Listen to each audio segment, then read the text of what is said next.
Is kind of wild when you think about it, right? How some of the most world-changing technologies started from the simplest principles. Today, we're diving into a machine that did exactly that. It began with the same mechanics you'd find in a kid's craft project, but once you scaled it up, it became a weapon that could literally bring down empires. Okay, just look at this thing. It's a simple popsicle stick catapult. I bet you've made one of these before, but here's the crazy part. The physics that sends a little marshmallow flying across your living room is the exact same physics that once hurled massive stones to shatter the walls of medieval castles. It's mind-blowing, really. So let's start with the basics. To really understand the giant war machine, we first have to get a handle on the toy. At its absolute core, it's all about energy. When you pull back that little catapult arm, you're loading it up with potential energy. Think of it like a stretched rubber band. It's just stored power waiting for you to do something. The second you let go, all that potential energy instantly converts into kinetic energy, the energy of motion, and that's what sends your projectile flying. And how does it make that happen? With one of the most basic machines in the world, a lever. That stack of sticks, that's your fulcrum, the pivot point. The throwing arm is the lever itself, and whatever you're launching is the load. You push down on one end, and you get this powerful, fast launch on the other. It's so elegant, so simple, and unbelievably effective. So that brings up the big question, doesn't it? If a couple of rubber bands and some popsicle sticks can do this, how on earth did ancient engineers take this simple idea and turn it into something that could completely change warfare? So how did they pull it off? Well, for centuries, engineers were experimenting, trying to figure out how to generate the massive force you'd need for a real siege. And they basically landed on three main ways to do it. And here they are, the three paths to power. The first one up was the traction trebuchet, or mangonel. This was pure human power. A whole crew of soldiers would just yank on ropes. You could fire pretty fast, but your power was limited. Then things got cleverer, with torsion catapults, like the Roman onager. These things stored insane amounts of energy in tightly twisted ropes of animal sinew, acting like giant, powerful springs. And finally, you have the king of them all, the counterweight trebuchet, which used the simple, unstoppable force of gravity to do the work.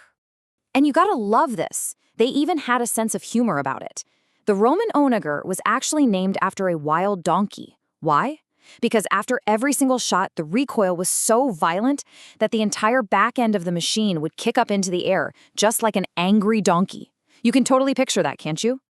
But honestly, nothing could match the sheer destructive force of the counterweight trebuchet. We're talking about machines that could launch stones weighing over 150 kilograms. That's like throwing two grown men and hurl them hundreds of meters with enough force to just pulverize stone walls. At that point, this wasn't just a weapon anymore. It was something that changed architecture itself. I mean, with that kind of firepower out there, castle builders had a choice: adapt or watch your fortress become a pile of rubble. This kicked off this amazing arms race between siege engineers and the people designing defenses. And this right here shows you that shift perfectly. Early castles, they all had square towers. Made sense, they were easier to build. But those 90-degree corners were a huge weak spot. A catapult could just focus its fire right there and shatter the whole corner. Plus, you had blind spots defenders couldn't see. The solution? Round towers. It's genius, really. A rock hitting a curved surface is much more likely to glance off, spreading out the impact. And bonus, your defenders get a perfect 360-degree view. And this wasn't just some passing trend. It actually became official policy. By the 13th century, the French king Philippe Auguste was basically mass-producing castles with round towers, making them the new gold standard for defense all across Europe. But building a giant stone thrower is only half the problem. You still have to feed the beast. And that gets us into the nitty-gritty, the logistics of a medieval siege. So, did armies actually drag hundreds of these massive, perfectly shaped stones with them on a campaign? No way. That would have been a logistical nightmare. Instead, sieges were these long, patient games. The army's engineers and stonemasons would actually find a local quarry or just use rubble from nearby, and they'd shape the perfect projectiles right there on the battlefield. And when stones weren't doing the trick, or when they wanted to add a bit of psychological warfare, attackers got disturbingly creative. We're talking flaming pots of oil, dead and diseased animals to try and poison the castle's water supply, and even launching the severed heads of prisoners over the walls to terrify the defenders. There are even some accounts of entire trees being used as ammunition. You know, this quote I saw on Reddit really nails it. Sieges weren't quick attacks. They were marathons of engineering and patience. These armies had to be unbelievably inventive, just using whatever materials and time they had to create exactly what they needed to win. Of course, the age of the catapult eventually came to an end with the rise of gunpowder. But its story doesn't just stop there. The principles behind this ancient machine have found a surprising and, honestly, a pretty fun new life in the modern world. And I'm not kidding. The very same engineering that once brought down castles is now used in events like Punkin Chunkin. It's a competition where teams build these enormous machines, trebuchets, torsion catapults, you name it, all for one glorious purpose, to see who can launch a pumpkin the farthest.